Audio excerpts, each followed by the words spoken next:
साथियों, आज राष्ट्रीय परिवर्तन मोर्चा में शामिल घटक दल बहुजन मुक्ति पार्टी के प्रत्याशी 204 औरैया विधानसभा से माननीय मोहर सिंह अंबाड़ी जी, इनके प्रचारार्थ आज ये सभा रखी गई है। साथियों, मैं 204 विधानसभा जो औरैया है, यहाँ की जनता को एक निवेदन करना चाहता हूँ। चुनाव का माहौल है और अलग अलग पार्टियाँ जो चुनाव मैदान में है, सभी पार्टियाँ आपके पास आएगी। मैं यहाँ के जनता को मैं आग्रह करना चाहता हूँ कि सभी लोगों की बात आप लोगों ने सुननी चाहिए। आपने बीजेपी की भी बात सुननी चाहिए, कांग्रेस की भी बात सुननी चाहिए, आपने बसपा की भी बात सुननी चाहिए और सपा की भी बात सुननी चाहिए। और आज बहुजन मुक्ति पार्टी के प्रत्याशी जो मोहर सिंह अंबाड़ी जी की प्रचारार्थ सभा है, तो हमारी भी बात आप लोगों ने सुननी चाहिए।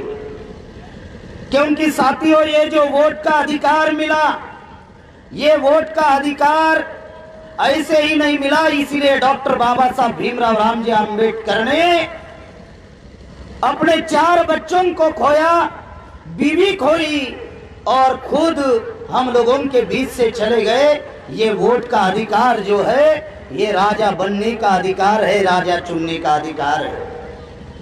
क्योंकि साथियों, 26 जनवरी 1950 के पहले हमारे समाज में ये अधिकार नहीं था, वोट का अधिकार नहीं था।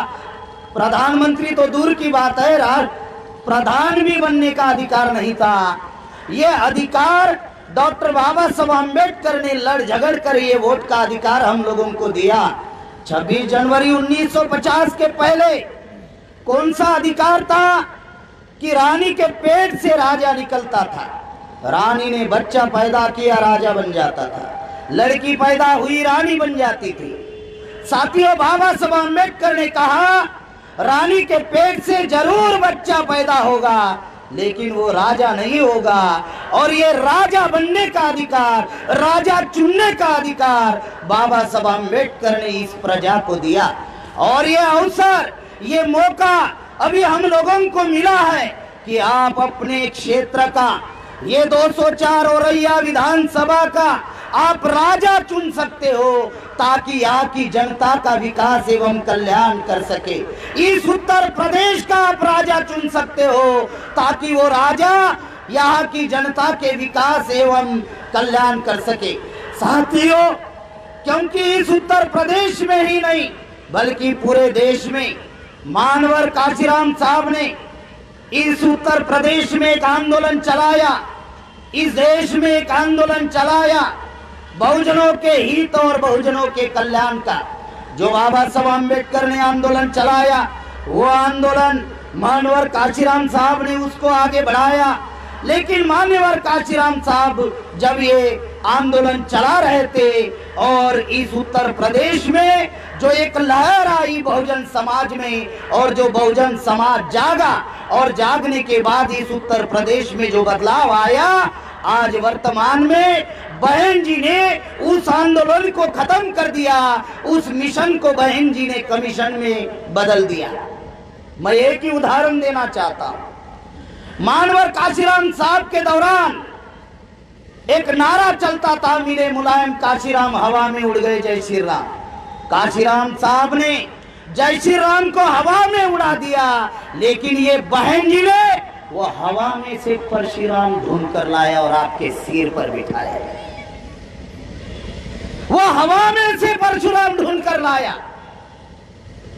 साथियों, जो मानवर काशीराम साहब का जो मिशन था, जो आंदोलन था, बहन जी ने मिट्टी में मिला दिया। लेकिन 204 औरैया विधानसभा की जनता को मैं एक बात बताना चाहता हूं, हम लोगों को चिंता करने की जरूरत नहीं है। मान्यवर काशीराम साहब का आंदोलन पुनर्जीवित हो चुका है और वो आंदोलन आज वर्तमान में वामन मेश्राम साहब ने उसको पुनर्जीवित कर दिया और 19 साल की उम्र से आज वामन मेश्राम साहब पूरे देश भर में काम कर रहे हैं। आज 45 साल से वे काम कर रहे हैं। साथियों, बहुत सारी पार्टियां बहुजन समाज में हैं, लेकिन बहुजन समाज के हित एवं कल्याण के लिए काम करते हुई कोई पार्टी नजर नहीं आ रही है। आज बहुजन मुक्ति पार्टी जो आज मैदान में है, राष्ट्रीय परिवर्तन मोर्चा के गठबंधन में है। साथियों, ये जो पार्टी है, ये पार्टी हवा में बातें नहीं कर रही है, बल्कि ये 100 रुपए के स्टैम्प पेपर पर अपना घोषणा पत्र लिख कर दे रही है। ये 100 रुपए का स्टैम्प पेपर है। जमीनी की खरीदी बिक्री के लिए आप लोग इसका इस्तेमाल करते हो।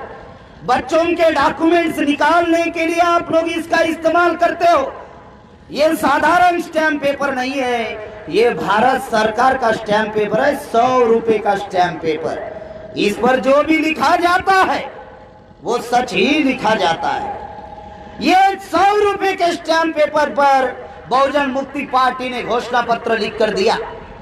मैं सिर्फ 2-3 मुद्दे आपको बताना चाहता हूं कि राष्ट्रीय परिवर्तन मोर्चा में जो शामिल घटक दल है और जो बहुजन मुक्ति पार्टी है, अगर बहुजन मुक्ति पार्टी को आप लोग अवसर देते हो 2022 में और बहुजन मुक्ति पार्टी की अगर सरकार बनती है, तो पहले नंबर का जो काम है, जो आप लोगों को बताना चाहता हूं, जो बहुजन मुक्ति पार्टी करना चाहती है, वो पहले नंबर का काम क्या है? तो इस देश में दोहरी शिक्षा प्रणाली है। दोहरी शिक्षा प्रणाली का अर्थ क्या है? अमीर के बच्चे के लिए अलग स्कूल, अंग्रेजी स्कूल, गरीब के बच्चे के लिए सरकारी स्कूल, जिला परिषद स्कूल। बहुजन मुक्ति पार्टी ने निर्णय लिया कि इस देश में, इस उत्तर प्रदेश में एक समान शिक्षा प्रणाली लागू होगी।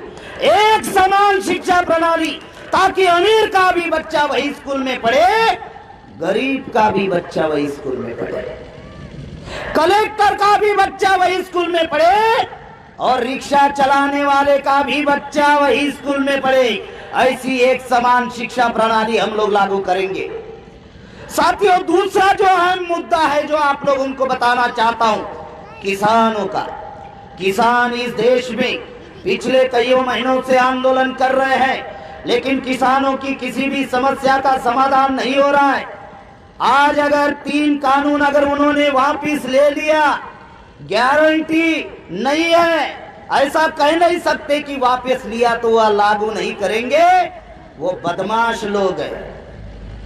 इसलिए साथियों, इस देश में जो किसानों की जो समस्या बढ़ रही है, इस देश में किसान जो आत्महत्या कर रहे हैं, उसका मेजर कारण आप लोगों को बताना चाहता हूं। फिर बहुजन मुक्ति पार्टी हम लोग क्या करना चाहते हैं, उसका मेजर कारण है जो किसानों की समस्या बढ़ी है, इस देश में किसान आत्महत्या कर रहा है, उसका रूट कॉज क्या है। तो मैं मोबाइल शॉप में गया मोबाइल खरीदने के लिए। जब मैं मोबाइल खरीदने के लिए गया तो ये मोबाइल, मैं कंपनी का प्रचार नहीं कर रहा हूं इसलिए इसका नाम नहीं ले सकता। ये मोबाइल जब खरीदने के लिए गया तो इसकी कीमत थी 26,999। तो मैंने उस मोबाइल शॉप वाले को कहा कि भाई साहब 25,000 में लगा लो, 25,000 में लगा लो। उस मोबाइल वाले ने कहा, शॉप वाले ने, बोले भाई साहब उत्तर प्रदेश में नए आए हो क्या? मैं बोला नहीं, ये जिस कंपनी ने मोबाइल निर्माण किया उसने निर्धारित किया हुआ रेट है, इसमें 1 रुपया भी कम नहीं होगा। मेरे जहन में एक सवाल खड़ा हुआ कि इस देश में ये सरकार कंपनियों को उनके उत्पादन का अगर भाव निर्धारित करने का, भाव तय करने का, मूल्य निर्धारित करने का अगर अधिकार देती है, तो किसान भी अपने खेती में फसल निर्माण करता है, प्रोडक्शन करता है। किसान भी अपने खेती में प्रोडक्शन करता है, उत्पादन करता है, लेकिन किसान के फसल को भाव निर्धारित करने का अधिकार नहीं है। किसान आलू निर्माण करता है, वो आलू कंपनी वाला ₹2 ₹5 किलो में खरीदता है और उस 1 किलो आलू के चिप्स बनाता है और आधा हवा भरा हुआ पॉकेट ₹10। यानी 1 किलो आलू में हजारों रुपया कमाता है और हमारे किसान का आलू ₹5 ₹2 किलो। इसका ये अर्थ है कि इस देश में कांग्रेस बीजेपी ने इस देश में कंपनियों को रेट निर्धारित करने का अधिकार दिया, लेकिन किसानों को रेट निर्धारित करने का अधिकार नहीं दिया। इसलिए बहुजन मुक्ति पार्टी ने निर्णय लिया कि जिस प्रकार से रेल मंत्रालय जिस प्रकार से रेल मंत्रालय होता है, उसी प्रकार से इस उत्तर प्रदेश में किसान मंत्रालय निर्माण किया जाएगा और किसानों को उनके फसल का भाव निर्धारित करने का अधिकार दिया जाएगा, ताकि इस उत्तर प्रदेश में या पूरे देश भर में कहीं पर भी किसान आत्महत्या ना करे और किसानों की समस्या ना। साथियों, तीसरा अहम मुद्दा जो महिलाओं को लेकर आप लोगों को बताना चाहता हूं, इस देश में अगर 50% पुरुषों की आबादी है तो इस देश में 50% महिलाओं की आबादी है। इसीलिए 50% महिलाओं को 50% रिजर्वेशन मिलना चाहिए। नंबर 2, जो महिलाओं के ऊपर जो अन्य अत्याचार हो रहे हैं, तो हर ब्लॉक में, हर तहसील में महिलाओं के सुरक्षा के लिए चौकी निर्धारित किया जाए, ताकि महिलाओं के ऊपर जो अन्य अत्याचार हो रहा है उस अन्य अत्याचार को हम लोग रोक सके। बहुजन मुक्ति पार्टी का ये महिलाओं के संदर्भ में साथियों ये घोषणा पत्र में लिखा गया है। युवाओं के लिए, विद्यार्थियों के लिए रोजगार के संदर्भ में उत्पादन के बहुत सारे, उद्योग के बहुत सारे माध्यम हम लोग निर्माण कर सकते हैं। भारत में पैसों की कमी नहीं है। इसलिए आप लोगों से मैं अनुरोध करना चाहता हूं, आप लोगों को एक अनुरोध करना चाहता हूं कि बहुजन मुक्ति पार्टी के जो प्रत्याशी है 204 औरैया विधानसभा के भाई मोहर सिंह अंबाड़ी जी, इनको भारी से भारी मतों से आप लोगों ने 20 तारीख को भारी से भारी मतों से चारपाई पर, जिनको आम भाषा में खटिया कहते हैं, चारपाई की बटन दबाकर इस विधानसभा में आपने भेजना चाहिए। और जैसे ही लखनऊ में वो पहुंचेंगे विधान भवन में, तो निश्चित रूप से ये बहुजन मुक्ति पार्टी जनता के लिए है, जनता के द्वारा, जनता के लिए तैयार की गई पार्टी है। तो जनता के हित और कल्याण की बात वहां पर अंबाड़ी साहब जी रखेंगे। इसलिए ये जो चारपाई है, ये चारपाइयों के जो 4 पिलर है, एक बात तो अंबाड़ी साहब ने आपको बताई, 4 पिलर उन्होंने बताए, विधायपालिका, कार्यपालिका, न्यायपालिका, प्रचार प्रसार माध्यम। मैं और 2 बातें इस रेफरेंस में बताना चाहता हूँ। ये चारपाई नहीं, तो ये संविधान जिस पर खड़ा है, समता, स्वतंत्रता, न्याय और बंधुत्व, ये 4 पिलर है।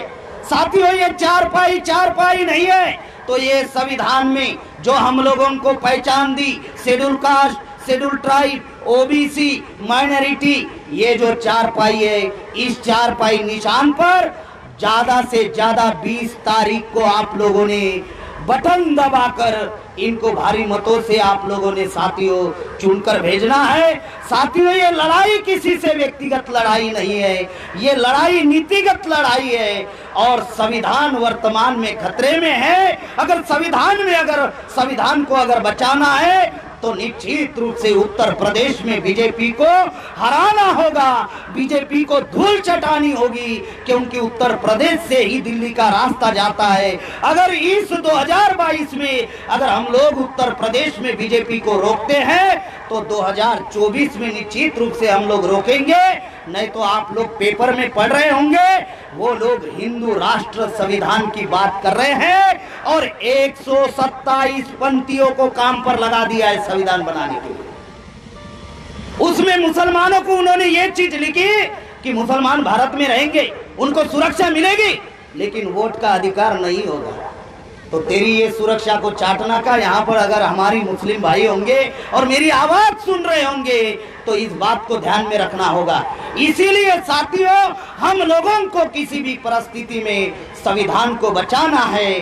और आज वर्तमान में मानवर काशीराम साहब का आंदोलन पुनर्जीवित हो चुका है और मेश्राम साहब के नेतृत्व में ये राष्ट्रीय परिवर्तन मोर्चा निर्माण हुआ है और इस देश में अभी बहुत बड़ी परिवर्तन की लहर आने वाली है। इस उत्तर प्रदेश में परिवर्तन की लहर आने वाली है। अगर आप अंबाड़ी साहब के हाथ मजबूत करेंगे तो निश्चित रूप से वामन मेश्राम साहब के हाथ मजबूत होंगे और ऐसे एक दूसरे के हाथ मजबूत करने के लिए आप साथ सहयोग देंगे। इस आशा और विश्वास के साथ आपने मेरी बात ध्यान से सुनी, इसलिए आपका आभार, धन्यवाद। जय मूल निवासी, जय भारत।